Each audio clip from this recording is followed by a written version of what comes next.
Good evening, Patreon fam and YouTube community. We're going to get ready to do the live broadcast in literally 30 seconds. So if you want to give us 30 seconds to kind of let some folks come in, I'm going to throw this up on TikTok momentarily.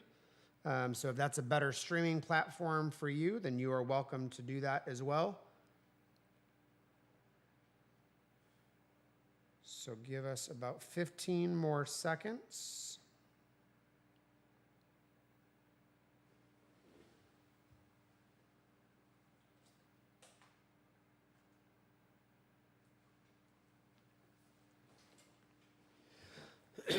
Okay, so this is the February Q&A live. We do this every month basically for permaculturists, homesteaders, people involved in regenerative agriculture, just folks that are really plant nerdy, animal nerdy. So every month on the Permaculture FX website, we release a free gardening and homestead calendar. So I used to live, 15 years in Kansas City, Missouri. Before that, I grew up in Michigan, and I'm looking at two cameras tonight, by the way. So grew up in Michigan, and so had a lot of experience in the colder climate zones. And now I'm living in Central Florida.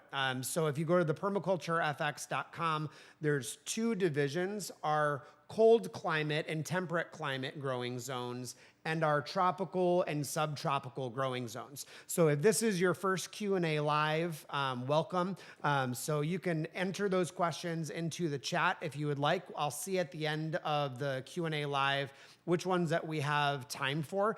But generally speaking, 95% of the questions for tonight are supplied by our generous patrons in the Patreon community. So if you are interested in asking those questions or being a part of that community, you can go to patreon.com/permaculturefx. So now that all of that is said and done, let's jump into the things to do this month, the questions, the answers, the thoughts, the I don't knows, because there are those, for the month. So before we get started with the questions that patrons have supplied, I want to get into my top 3 recommendations. And if you know me, there's always going to be an honorable mention.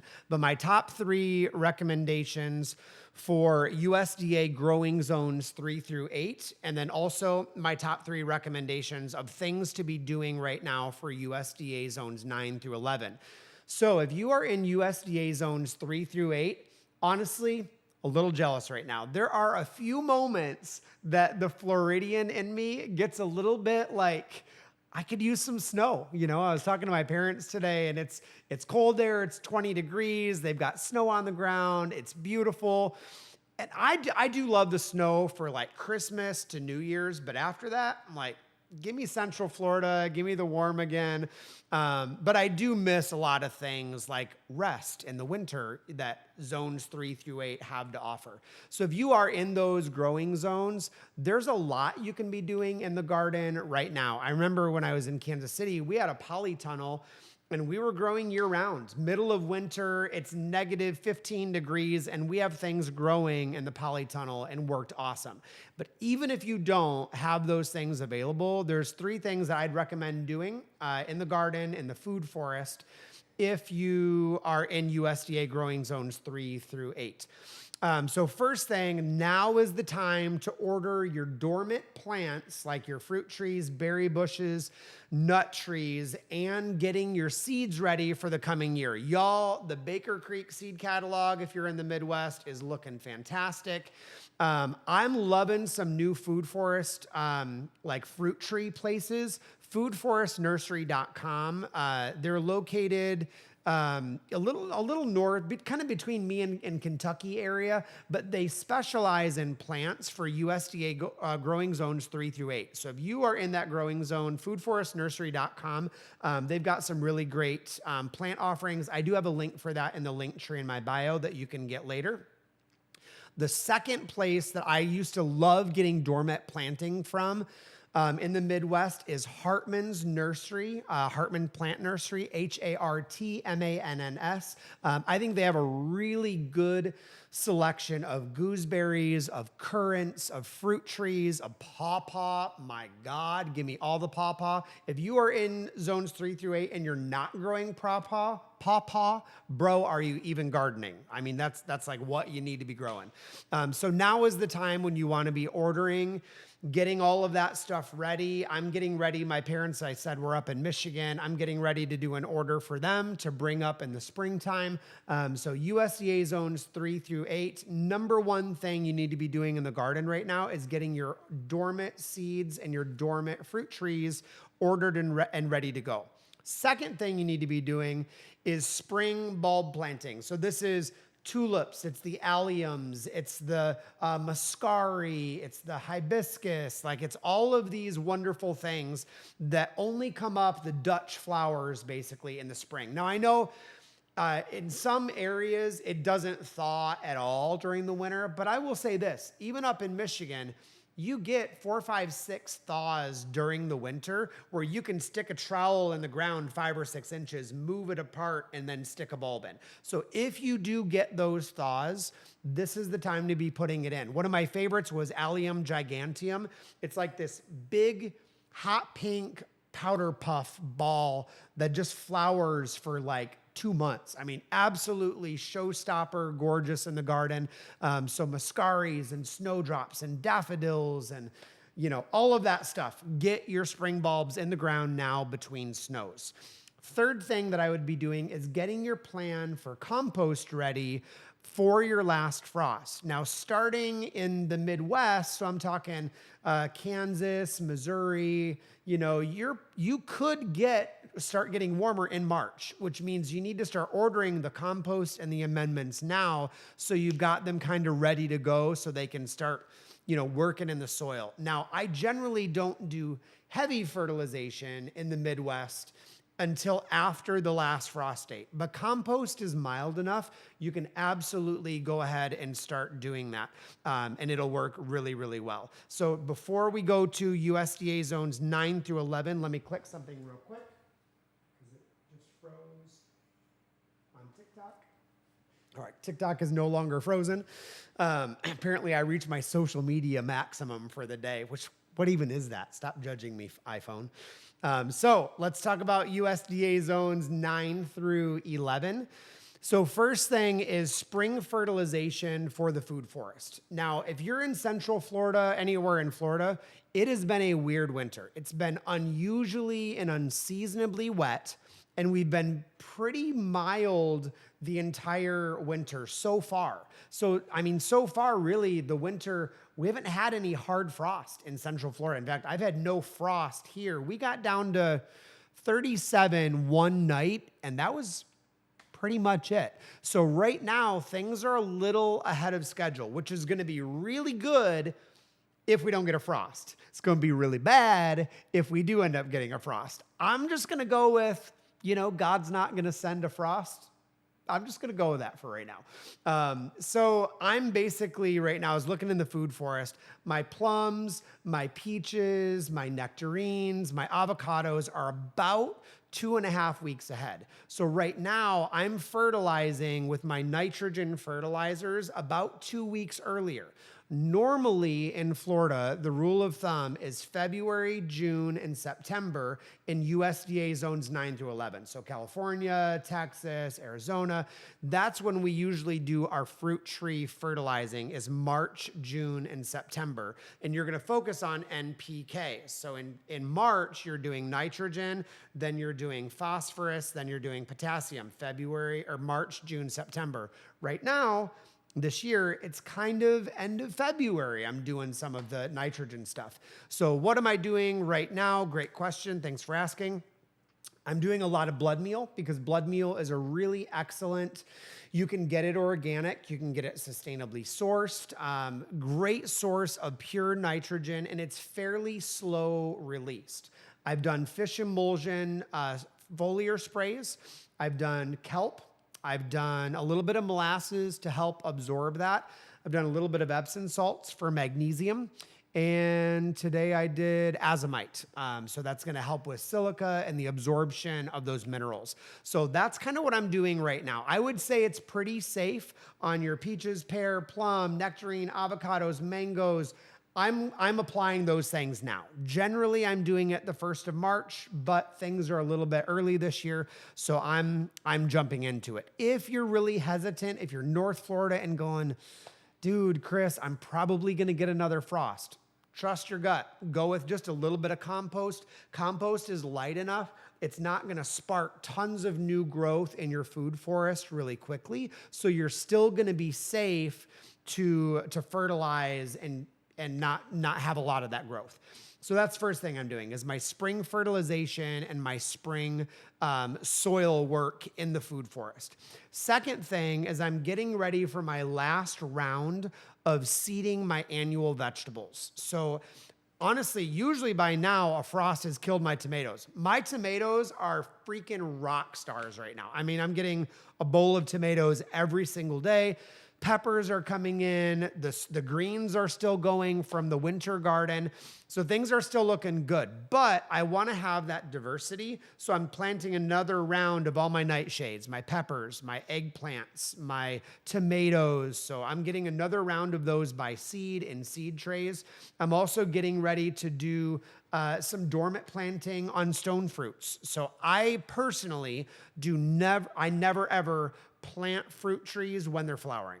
It's either before they flower when they're dormant or after flower, so they're not being stressed. So when they're in flower mode and the beginnings of fruit, they look pretty at the greenhouses, and greenhouses push like plant them on Mother's Day, plant them on Mother's Day. It's a blast. Go plant shopping with mom. Please don't put those flowering fruit trees and berry bushes in the ground when they're flowering. It's going to stress the plant out. They're going to drop all those flowers, and you're just going to be really sad over the next year. So wait until they're done or get them in the ground before you'll be a little bit safer. So for me, this is my last round of my annual vegetables going in trays, and it's also my last round of getting dormant things in the ground. So right now, I've got a row of probably about 50 to 75 dormant mulberries, pecan, some grape, peaches, some nectarine, some fig. So those are all still fairly dormant. So those are the things that I'm putting in the ground right now because I don't want them in full flower or in fruit before that happens. And David, can you check that thing there? Third thing that I'm doing is I'm doing my spring planting plan. So on that plan, what I'm doing is I'm planning for what I'm putting in my pastures. So usually in March, I'm trying to get my my pasture stuff in using the no-till drill. So if you have cattle, if you have goats, if you have sheep, if you have, chickens, whatever out on pasture, March is when you want to get it in the ground. So now is when you are making that plan. At the same time, if you're doing more food forest areas, you also really want to be thinking along the lines of what am I going to do for the food forest? So what plants are going to go in the ground in my food forest? What are my understories? So if you don't have a plan, this is kind of your last chance before the year gets going. I get clients every year that are like, well, I want to put avocados in, and it's September. Bro, you're not putting avocados in the ground in September. You're doing that around Easter time. So, you got a month to get a plan, get a design done. If you want help from that, great. Love to help you jump into that. So that is the thought process for the top 5 things from zones 3 through 8 and also for zones 9 through 11. So I'm going to go through those one more time really fast. And David, if you could grab my computer for me, I just realized the phone is over there, so I can't look at the questions. So zones 3 through 8, here's yours one more time. You're ordering dormant plants and you're ordering your dormant seeds. Second thing you're doing is you're getting your spring bulbs ready between the snows. So if you can get the trowel in the ground, now's the time to be rocking that and to be doing that. Third thing is you're getting your compost and your soil amendment plan ready and in place. So that's the main things for USDA zones 3 through 8.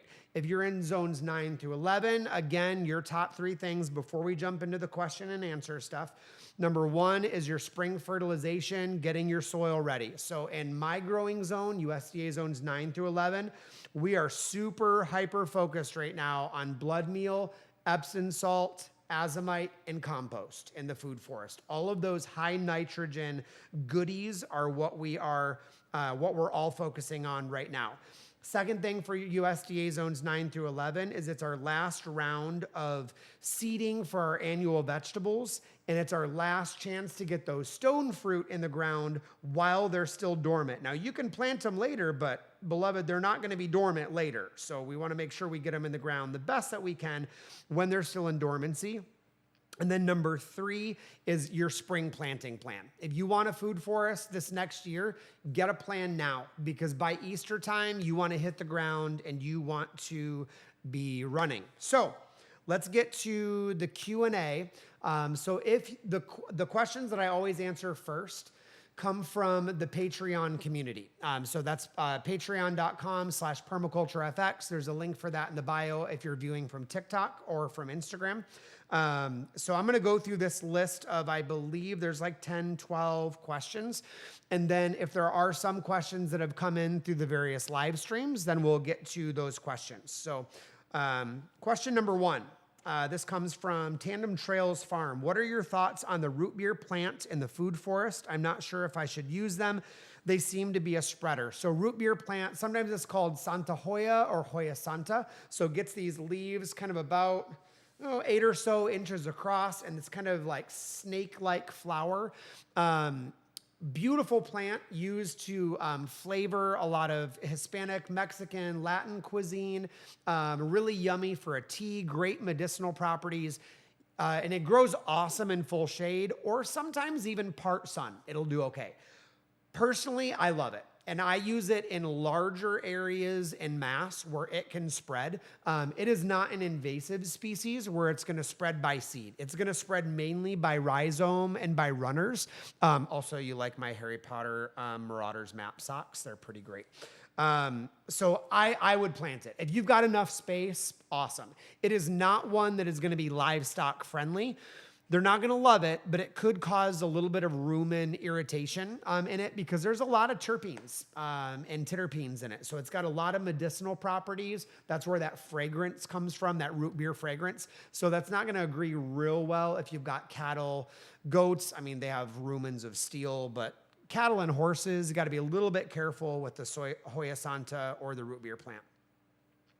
Second question is, would you murder cut your papayas in March? Mine still have a lot of old fruit and new flowers. I don't do the murder cutting on papayas. I don't even actually do them on crepe myrtle. People do the crepe murder where they literally just whack them off about 3 feet tall, and they're these sticks. I think they look stupid. I mean, it just hurts my plant soul when I see people crepe murdering. Prune them like a normal crepe myrtle tree. But on the papayas, honestly, papayas are a short-lived tree.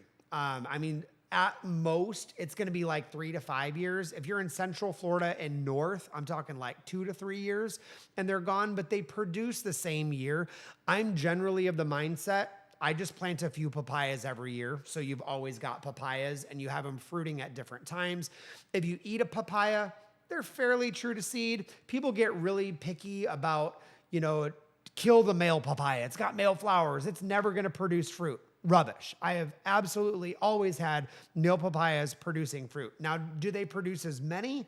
No, not as many. You're going to get a dozen fruit on a tree versus like 25 or 30. And they don't usually have seeds inside the fruit, but I still let them live and let live. If you've got a pond, papayas around the edge of the pond, kind of up on the berm, and just let them do their thing. I wouldn't murder cut the papayas unless you're in a really small growing space, like a 0.2 acre, suburban backyard. Then maybe murder cut the papayas so you force that fruiting faster this year. But honestly, I would probably just plant another papaya somewhere else on the property. That would be my preference. So the next question, I have Katuk and citrus planted under oaks. Would red Burton ginger go well in this area? Yes. Under oak trees, any of the gingers, turmerics, Katuk, monstera, Turk's cap hibiscus, flowering maple, galangal, both the lesser and the greater galangal, polka dot plant, partridge berry, pigeonberry, lots of great things will grow under those southern oak trees. So if you want a list of those, permaculturefx.com, go to the search menu and just type in oak, and then you'll get a list of things that you can plant under the oak trees. So yes, Katuk, citrus, ginger, turmeric, monstera, Turk's cap hibiscus, all of those will grow fantastic in those oak tree shaded areas. Next question here is tips for starting plants from seed. Mine got leggy and died. If they got leggy, it's not enough light, or it's the wrong kind of light. Plants only need the blue and red spectrum to grow. So if you're doing like an LED light, all you need is like the pink and red and blue light. You don't need all the yellow spectrums and whatever that's in it. So if they got leggy, I can almost guarantee you it was a need of light. They just needed more daylight hours. How do you know what plants grow true to seed? The science and logic behind what time of year to plant what fruit trees. So let me do the second question there of how to know what plants grow true to seed. Honestly, there is a really, really good YouTube video. If you go to Ad Astra Gardens on YouTube and click, what is the session called? Seed Propagation Workshop with Seed the Stars, I think. So we'll put that link in the comments, so you've got that link. But on Ad Astra, ADSTRA Gardens on YouTube, just click the link for Kelly and Ryan from Seed the Stars. They actually just did an hour-long workshop on this here at our farm, and it was fantastic. The name of that is Seed Saving for a Tastier Tomorrow, and that premieres on 2/21/24 at 5:30 p.m. So if you want to be notified, you can go to the Ad Astra Gardens and get notified there. But I would say that's a 1 hour fantastic description of growing true to seed and the benefits of not growing true to seed. Because I actually am a proponent of landrace and open air hybridization. I think there's way better luck and healthier plants for your local growing zone. Next one here, the science and logic behind the time of year to plant what fruit trees. That is one of those it depends questions. So in the Midwest, I prefer, so this is USDA zones 3 through 8. If you're in the Midwest, I like to plant most fruit trees around Easter time after the last frost, because then it has an entire growing season to root in, establish a nice healthy root system, gives you time to wood chip, to mulch, to compost around the base, because it's going to go into winter and it's going to be a long winter. So I would highly, highly recommend, knowing that winter is coming. That was not a Game of Thrones pun, but it kind of turned out to be. I would really recommend Midwest. Early spring dormant planting is fantastic. The other option in zones 3 through 8 is fall planting. You can do, when the tree goes dormant, for example, a pear tree or an apple tree, in about October, November, when the trees are dormant, stick them in the ground. Keep them well watered, keep them mulched. Don't fertilize going into winter, but fall is a great time for fruit trees in the Midwest. In USDA zones 9 through 11, very different. We can plant most stone fruits pretty much year round, except when they're in full flower and full fruit. I don't want to be doing it then. Mulberries, figs, peach, nectarine, plum, those are pretty much year round.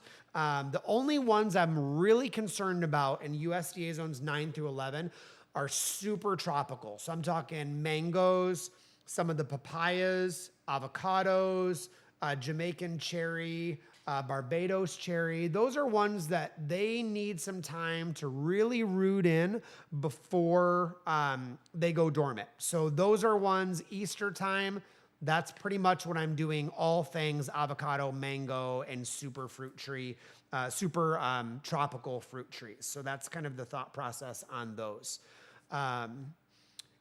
So we can also, if you do have questions, by the way, you can enter those into the comments, and then I'll get to those questions at the end of the broadcast. Also, if you're watching and it's a little bit hit and miss on your stream, once the stream is over in the next couple of days, we'll publish the 1080p, high definition version of this on the Permaculture FX YouTube channel, as well as the Ad Astra Garden YouTube channel.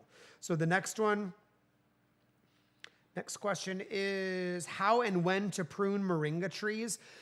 Now, normally I prune my moringa trees for the last time in November, early December, because they're about to go dormant. Some moringas are still kind of going, but if yours are still going and still green, prune them now, so that way they get a good fresh growth coming into the spring. The two basic ways to prune moringas. Now, and I say this, to be honest, I hate moringa grown as a full-grown tree. I just think they're ugly. They're just lanky, and when the leaves fall off, they're bare naked. They just break in the wind. So I'm a big proponent of coppicing and pollarding. The difference in that is coppicing, you're cutting off at about 6 inches from the ground. The benefit of that is you get about 5 to 6 harvests per year. So you cut it off at 5 or 6 inches off the ground, let it grow to 3 feet, cut it off again. Let it grow to 3 feet, cut it off again. You get more harvest. That's what most moringa powder and moringa tea companies are doing to harvest their moringa. I think it looks a little dumb in the food forest, so I do pollarding. So I use a central stem with kind of like a hand shape on the top, and I do have a video if you're a patron in Patreon about this. And I pollard about 3 times a year. So I do about 3 harvests a year. Now on the fence line food forest, anytime the cattle go into that, which is about every 2 to 3 months, I just let them do the harvesting for me, and they're basically pollarding over the fence for me to do that.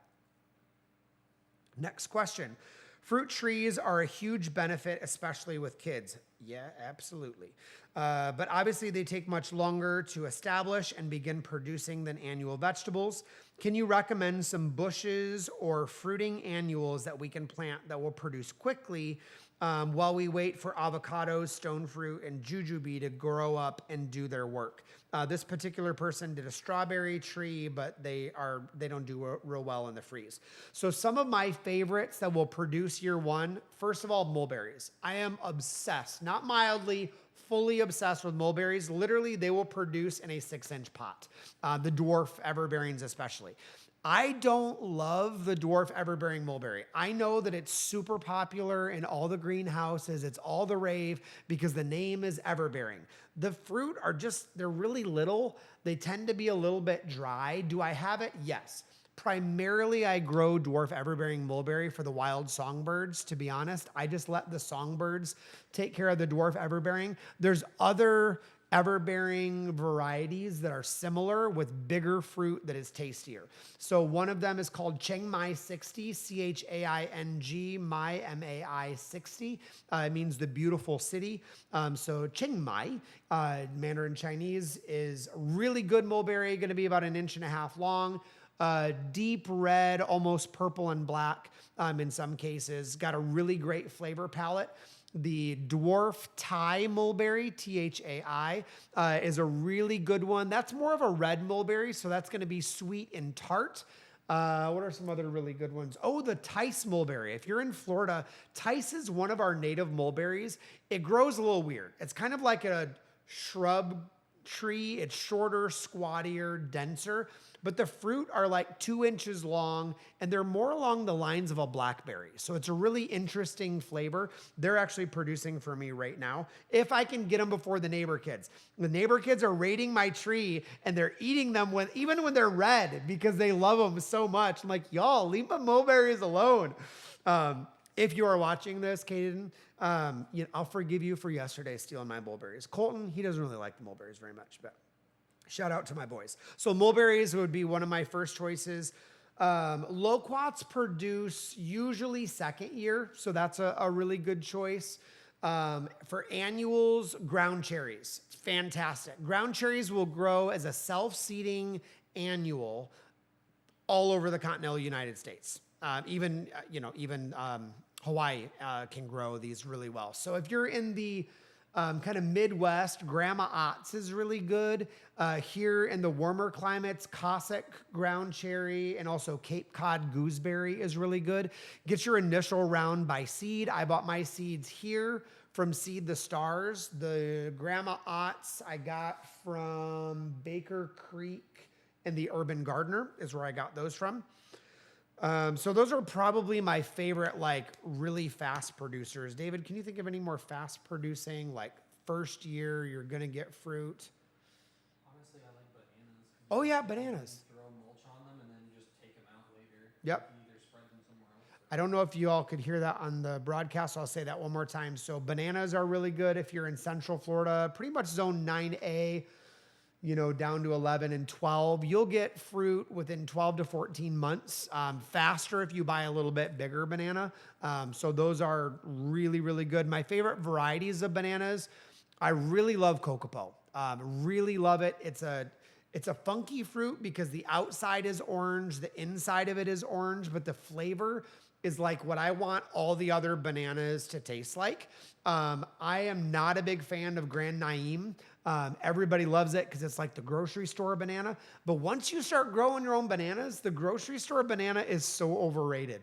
Like the best grocery store banana I've ever had is like the worst one that I've grown. Literally, like they just don't taste good.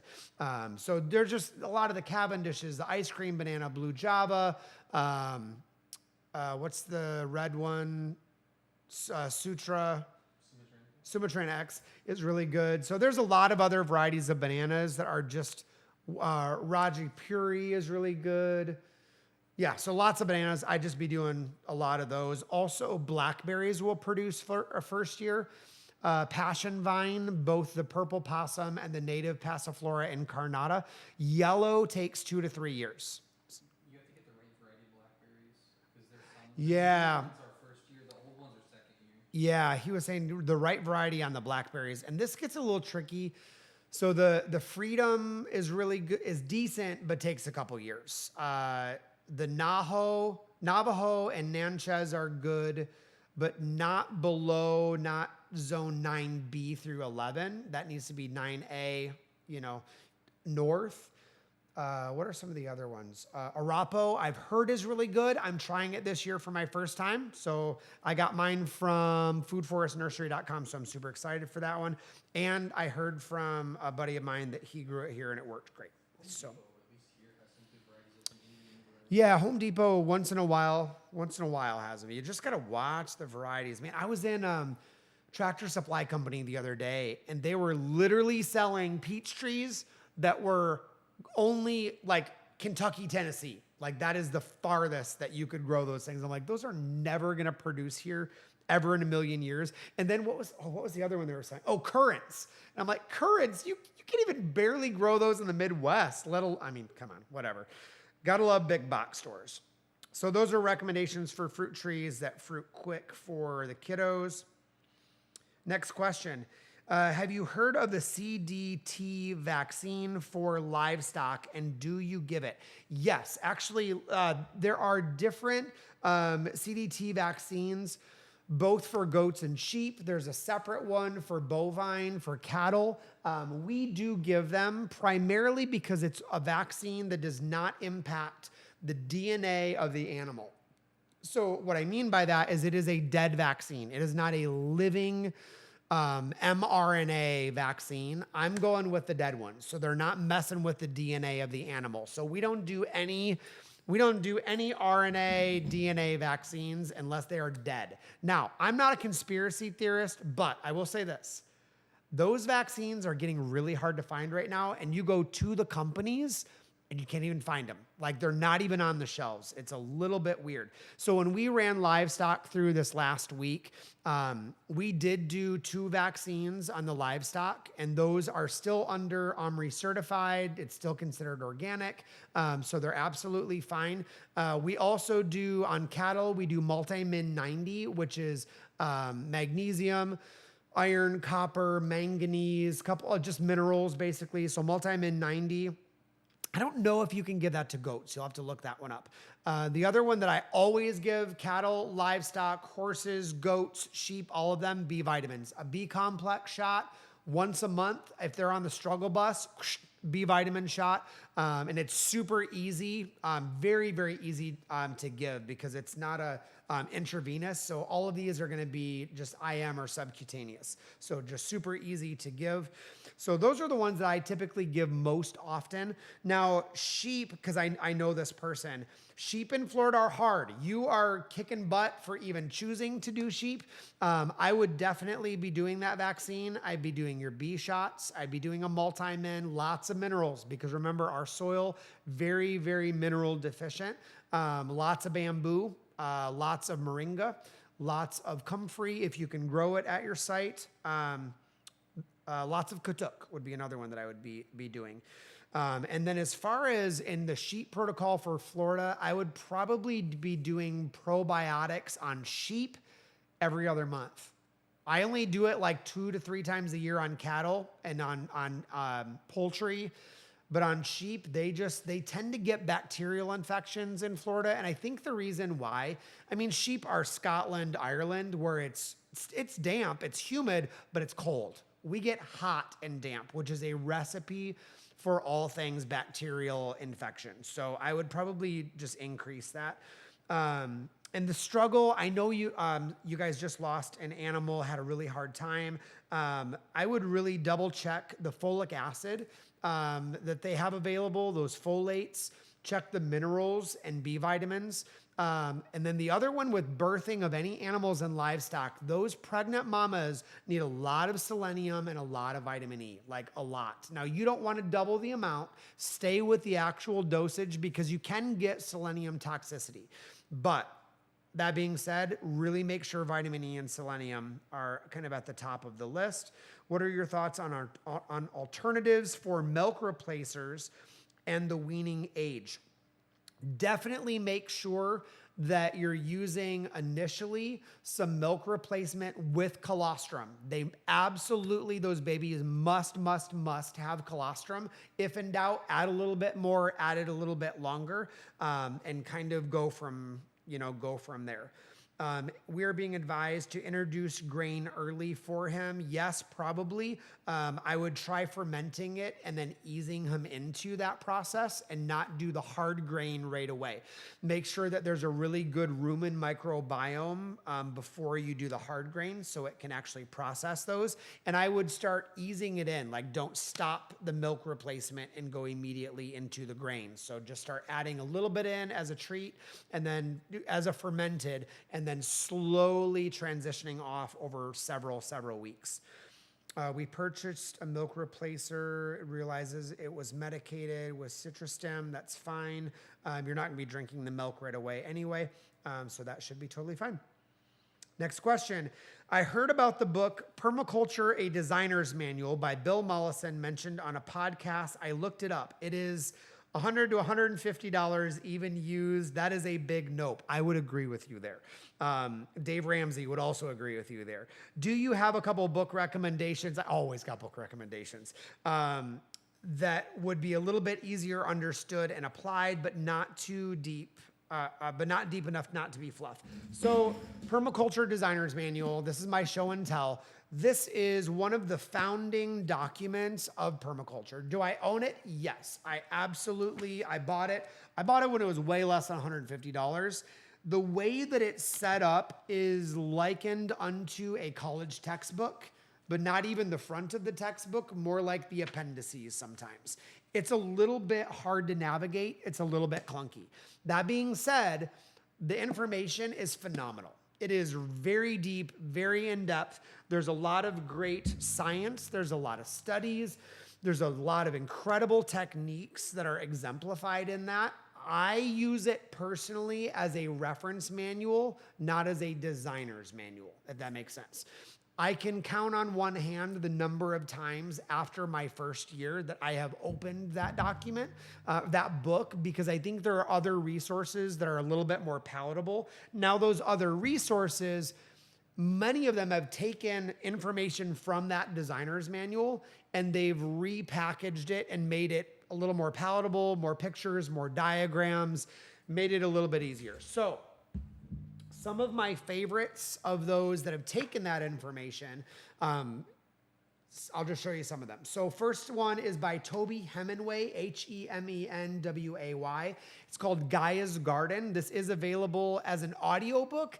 I would not buy the audiobook because there's a lot of pictures and diagrams that they talk about, which makes it impossible to understand as an audiobook. Ask me how I know, because I stopped listening to my audiobook about an hour into it.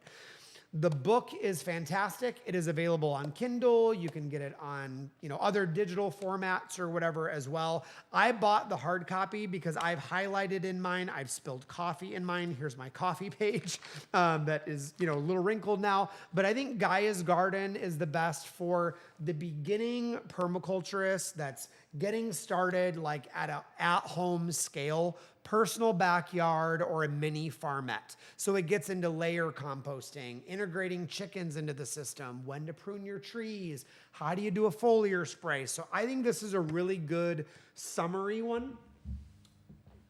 This one is called Farming the Woods by Ken Mudge and Stephen Gabriel. So if you are in the Midwest in an area that has, this would be USDA zones 3 through probably 9A. This one is great if you're in a highly, highly wooded area. So you don't have a lot of sun. You are a little bit more isolated. This shows you ways that you can farm in the woods, whether it's with mushrooms or just, different plant species are going to thrive in that climate. There are differences in ways that you run animals through a highly wooded system. There are different ways that you fence those animals and protect them. So this goes into pretty good depth. I love that there's a lot of pictures and illustrations with this, because it gives you a really good visual. And by the way, I make no money from any of these book recommendations. This is just because I'm a really big nerd. If you are in USDA zones 3 through 8 and getting into fruit trees, 100% The Holistic Orchard by Michael Phelps. If you are wanting to learn how to prune fruit trees, I don't care what growing zone you're in, fantastic. If you are wanting to learn foliar sprays, this is the guy, this is the guy, this is the guy. I do like the permaculture orchard guy, Stefan, starts with an S, French-Canadian guy. Really good in USDA zones 3 through 5, not so good 6 and higher. But this one I think is a great resource for fruit trees and berry bushes, doing it with a biological perspective in mind. And then this one is called The Smart Permaculture Design. This is by Jenny Allen. The foreword is actually by Bill Mollison. This is a very attractive, a lot of photography, great. I use this as a coffee table permaculture book for a long time, but it was just really good, kind of basic permaculture summary 101. Really good to just sit and flip through when you're sipping your morning coffee, your morning tea, you're watching the birds, or it's in the evening and you're sipping your old grapes or old potatoes, depending on what your preference is. You're sipping your old grapes and flipping through something with some pictures, really light and easy language, but still has some depth to it. So those would be my recommendations for books. So next question, I have 2 more, and then we'll see if there's any in the feed. If you do have questions, you can enter those into the feed, and we'll go for about 15 or 20 more minutes. My peaches and nectarines, this is in zone 9. My peaches and nectarines are putting off a lot of shoots and flowers. Should I pinch them off on the trunk or the leaders? Trunk, yes. Take your hands on the trunk, strip all of those little things off the trunk, going all the way up to wherever your canopy is. You don't want any of those coming from the base. Never, ever should any fruit tree have suckers coming from the base of the main root. That's probably the rootstock of a plant that it was grafted into, trying to come back. That is not going to give you more fruit. That is stealing energy from your fruit tree. So just strip those all the way down. And yeah, you can still lightly prune your peaches right now. My peaches are just beginning to flower. My plums, and I'm in Central Florida, plums are done flowering and they've already got leaves on it. So it's like there ain't no more pruning the plums. Peaches, nectarines, you're still good to prune. Mulberries mostly are still good to prune pretty much anytime. Mulberries, figs, you can still prune. Loquats, leave them alone because they're fruiting right now. Let those babies do their thing. And then last one, how do you approach irrigation? Good question. I need to do a video on this because that is a loaded question. Fruit trees and food forest. If you're doing agroforestry, I pretty much don't water after the first few months. If you're doing the right amount of wood chips. If you're doing 6 to 8 inches deep on your wood chips at all times, I'm letting those fruit trees fight for themselves. What people do wrong mostly is we overwater with frequency and we don't water long enough when we do water. Watering a fruit tree is not like your yard. Your yard, those roots are only going to be 6 or whatever inches deep, so you only need to water 15 or 30 minutes. Fruit trees in Florida, 1 inch of water is going to travel down about 12 inches deep in our sand in Florida and Texas and California. That takes 1 to 2 hours on the average PSI in a watering system to water down that deep. So if you're watering fruit trees in Florida less than 1 hour at a time, that's doing 2 things for you, jack and squat. You ain't doing nothing. So I would recommend 2 hours of watering, even 3 or 4 hours every 2 or 3 weeks, and really let that water go deep. The reason why is you want the roots to fend for themselves. I don't care how much water is this deep. I want those roots working for it and doing their thing. Now, after the first few months, once that food forest is established, if we're in a drought and the fruit trees are fainting, this is my impression of that. Fainting is good as long as the tree's leaves pick back up at the end of the day. If at the end of the day they're perky again, you shouldn't be watering. When plants are fainting, they're not dying. They're sending their energy to their roots. So even in your vegetable garden, if your plant leaves are withering a little bit, don't freak out and water them immediately. Make those roots develop and make them work. Toward the end of the day, if they haven't perked back up, then you know you need to start watering a little bit. Now, if they get crispy, beloved, you waited too long. So that's my general thought on watering. In my own personal practice, when I'm doing a new agroforestry row, a food forest row, I put a soaker hose on top of my wood chips and I water for the first few months, and then I'm pretty much done. I will water in a severe drought. I'm talking like a month or more, but other than that, pretty much I'm not watering. Now, garden watering, that's a whole different question. I would mostly recommend drip tape and poly with the little drip lines. Broadcasting in most warm climates, especially Cliff where you are, broadcasting, you're going to get fungal issues, you're going to get bacteria, you're going to get wilts, and other things. Now, do I do it occasionally? Yes. And I use the tripod sprinklers in a bad scenario. So let's take a couple questions. All right, so first one from TikTok. What's fast growing in Kansas? TikTok, what is fast growing in Kansas? So if you are talking fruit trees, fast growing is going to be goji berry. I love the Phoenix Tears. That has the highest amount of vitamin C that you can possibly grow. Elderberry is good if you have space. That is going to be a spreader. I'm talking 12 feet and it'll keep on going. But elderberry, you will get fruit probably year 1. Currants are really good. The red currant and the golden currant are kind of like Kool-Aid in a fruit. Very, very, very juicy. You'll get fruit in a 1.5 years on those, or year 1 on an established plant. Ground cherries, I mentioned those earlier. You will get year 1. Grandma Ott's is good. Cossack, Cape Cod, they will self-seed. And mulberry, you will absolutely get fruit on those year 1. Now in Kansas, you can get a lot of the dwarf everbearing that will do well for us. Superberry, mulberry, Chiang Mai 60, dwarf Thai mulberry, gelato mulberry. Those are all really good ones. If you email me later, I'll think of more, but my brain is skipping a beat. But there's a lot of mulberry varieties. The native mulberry in Kansas and Missouri, you're going to get 1 fruiting, and that's it. The other mulberries that I mentioned, you're going to get probably 3 fruitings, maybe 4 on an Indian summer. So. Do you want this to read them? Or do you No, you just read it. Okay. All right, so from Annie Goldberg, on a big farm with endless to-do lists, any thoughts on what to prioritize or put at the top of the triage list?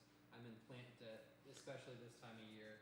and everything needs to be done. Yeah. So Angie's question is, she knows me from when I lived in Missouri and in Kansas. So how do you address those endless to-do lists of a gardener? I used to, when I was a teacher for 15 years, I kept those planners and I had the to-do list and the goal sheets. What I found with gardening on a larger farm scale is honestly these black ledger books that are like $12 at Joann's and Michael's has been, I'll actually show you my to-do list last week. What I have found for me personally on a farm, because the to-do list is ending, you just don't get the gratification of finishing the page. It's like the page never ends. So what I started doing is I started making my page and I fill it up and I literally finish everything on that page before I'm allowed to go on to the new page. I have two more things that I need to do on this one. I have 3 seed trays that I need to finish starting, and I need to replace one of the headlights on my car, and I need to check up one of the chargers before our new chickens arrive next week. And then I do the next to-do list. Right now, my to-do lists are 1 week only. I'm not doing 1 month. I literally will write the 1 month to-do list on a giant sticky note. It stays upstairs in my loft and I do not look at it. It's literally so I don't forget them. And then I just address them as I possibly can. So for me, on the farm, these ledgers are great. The other one, if you don't like hard copy, is open up a note on your iPhone, and then you can do check boxes on there. But I would encourage you master the check boxes and be okay with checking them off and just saying, no, I don't have time to add things to this to-do list right now. So that's that question. All right. From Cliff. Where'd he go? Do you want to just read it in the mic? Yeah. Well, I'm trying to Okay. to that because then you can repeat them. We just skipped our fall garden last year and we started nightshades last month and pumpkins and cucumbers Sweet. now. Are we too late? Nope, you're doing great. Yeah, Cliff was asking here in Central Florida, they did cucumbers, pumpkins, what else did he say? Peppers? Nightshades. Nightshades. Yeah, you can either do those in the fall or you can be starting them early February through 1st of March. And a lot of it's going to depend on how hot we get, how quick. So I'm literally tomorrow, that was the one I just mentioned is one of my 3 trays is another round of tomatoes and peppers and Seminole pumpkin. So even Kelly and Ryan from Seed the Stars, right now, this coming week, they're getting ready to do Seminole pumpkin. We're doing zucchini. We're doing squash. We're doing a few more gourds. We just put up a big trellis, and we're doing snake gourd loofahs and maybe something else. So, yep, I don't know if you're late, but if you're late, I'm late with you, and it's going to work. And then Angie again. I've heard your thoughts on fertilizer. What do you use to fertilize plants in pots? Same things. Angie's question was, she's heard the thoughts on fertilizer. What do you do plants and pots? So if, Angie, you're talking about like alocasias and ferns and monstera, I don't know, begonias, that sort of thing, I pretty much use the same thing because green growth is kind of the springtime thing. I don't fertilize those all winter long at all. I just did my first light round of fertilizing last week, and then that was with blood meal. Yesterday I did azomite, and then today I did Epsom salts on all of my house plants, and just very lightly, and then I'll do it again in March. Just lightly, not the full dose. 2 more, okay. Our avocados have notoriously not ripened. They will grow on the tree and then either not ripen on the tree or when picked. Or at least this is what I've heard from the owners before me. The last 2 years, no harvest. Oh, nice. So the question was, our avocados are not ripening. That's also what they've heard from the previous owners. They stay on the tree and they don't ripen. Some avocados will not ripen on the tree. For example, Winter Mexican, wonderful avocado, one of my favorites for slicing and dicing. I don't think I've ever had them ripen on the tree. And they take forever to ripen on the countertop. They're great. I love them. They just don't ripen on the tree. So a lot of those Mexican varieties, Mexico La Grande takes forever to ripen on the tree. Bacon takes forever to ripen on the tree. What's the other one? Wurtz. I don't know if I've ever had a Wirtz avocado ripen on a tree. So you do have to pick them. If you want to speed up the process, put an apple or an onion in a brown paper bag with the avocados, close it up. That releases a gas that will speed up really quickly the ripening of those avocados. So yeah, not all avocados ripen on the tree. Ones that do ripen on the tree for avocados are usually the black-skinned avocados. So that's your Oro Negros, your Fantastic, your Joey. Not Fantastic. Your Joey. The black-skinned avocados are usually the ones, Marcus Pumpkin, that are going to ripen on the tree. Green skin that are the rough oftentimes do not. So, and again, avocados, very heavy feeders. If you've got avocados, you're fertilizing every February, June, September. And then during the growing season, I'm adding like a half a bag of compost every month to avocados. If you don't feed avocados, they're not going to feed you. Same thing with bananas. Just super hungry. And then TikTok just showed up, or one on TikTok. Just moved into a subdivision in Claremont with no yards. What small, medium, native trees do you recommend? Ooh, fun. Small subdivision in Claremont.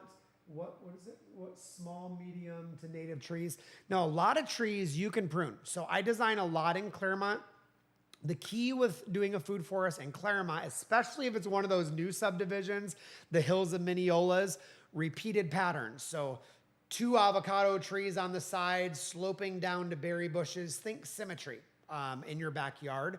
So avocados, they are a 30, 40 foot tall tree. However, my preference on avocados is I cut them down to like 12 feet tall every single year because I can reach them. And they will live just as long. You're going to get tons of fruit. On a 5 or 6 year old avocado tree in this area, you're going to get 150 to 250 fruit, even when you cut it back to like 12 feet tall. So I would do avocados. Loquat, I think, are beautiful, very high yielders from a distance. The leaves look a little bit like a magnolia. The fruit on them is very citrus, pineapple flavored. The flowers are very fragrant, good pollinators. The other nice thing with loquat is the leaves on loquat, when they're young, you can make a green tea out of that has no caffeine, but is higher in antioxidants.